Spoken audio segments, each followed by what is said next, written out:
இன்றைக்கி பாலக்கீரையும் பன்னீரையும் வச்சு சூப்பரான கிரேவி செய்ய போகிறோம். இதுக்கு என்ன தேவையான பொருள்னு நம்ம பார்த்துடலாம்.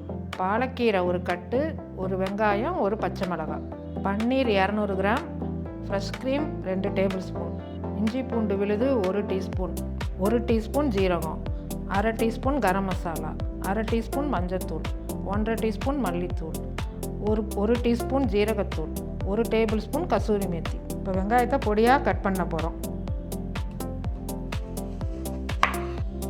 இப்போ பொடியாக நறுக்கிக்கலாம்.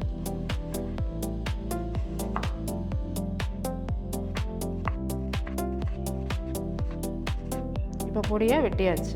இப்போ பன்னீரை சின்ன சின்ன க்யூப் சைஸாக வெட்டிக்கலாம்.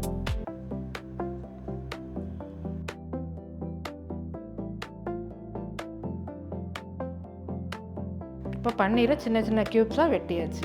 இப்போ அடுப்பை பற்ற வச்சு பாத்திரத்தை வச்சாச்சு. பாலக்கீரையை வேக வைக்கிறதுக்கு தண்ணியை ஊற்றிடலாம்.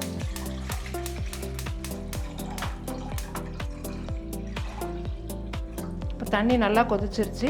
இப்போ பாலக்கீரையை போட்டுடலாம்.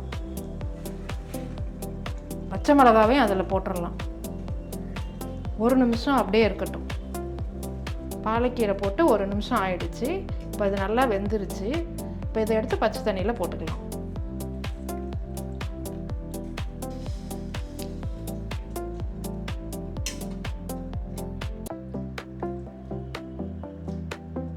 இப்போ கீரையை பச்சை தண்ணியில் போட்டு கொஞ்ச நேரம் ஆயிடுச்சு. இப்போ இதை எடுத்து மிக்ஸி ஜாரில் போட்டு நைஸாக அரைச்சி எடுத்துக்கலாம். இப்போ அடுப்பை பற்ற வச்சு ஒரு கடாயை வச்சுட்டோம்.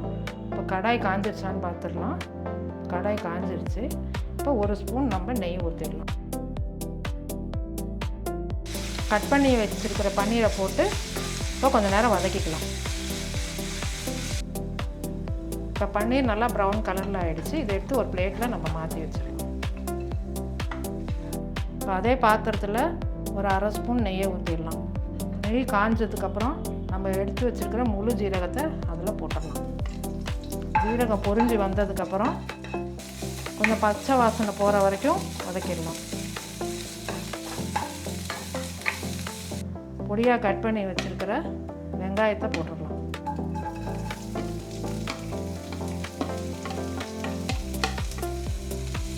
கொஞ்ச நேரம் வெங்காயம் வதக்கி விட்டுடலாம். வெங்காயத்தை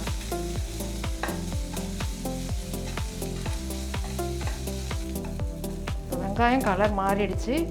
எடுத்து வச்சிருந்த இஞ்சி பூண்டு விழுது அது கூட ஆட் பண்ணிக்கலாம். இஞ்சி பூண்டு விழுதையும் வெங்காயத்தையும் நல்லா சேர்த்து வதக்கி விட்டுடலாம். மஞ்சள்தூள் போட்டுடலாம்.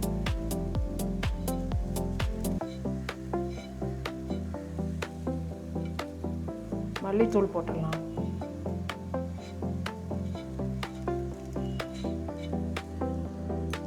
ரெண்டையும் போட்டுட்டு 1 நிமிஷம் நல்லா வதங்கட்டும்.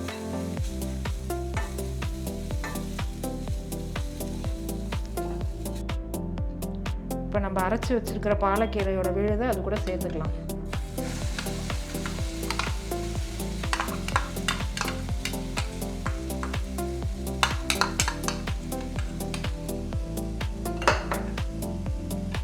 சேர்த்துட்டு தேவையான அளவு உப்பு போட்டுக்கலாம்.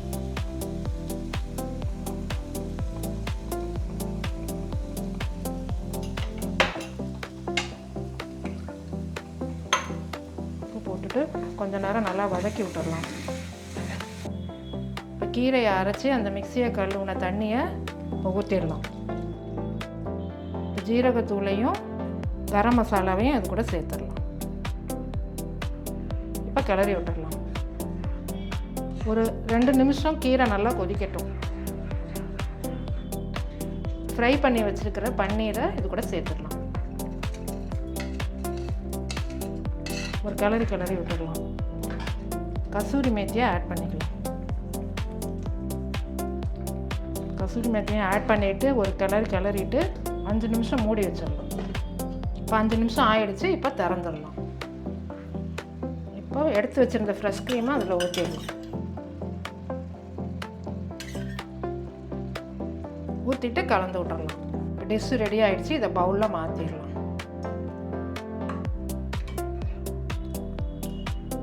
இப்போ சமைச்சு பவுலில் எடுத்து வச்சிட்டோம். இப்போ நாங்கள் டேஸ்ட் பண்ணி பார்க்க போகிறோம். நீங்களும் உங்கள் வீட்டில் செஞ்சு டேஸ்ட் பண்ணி பாருங்கள்.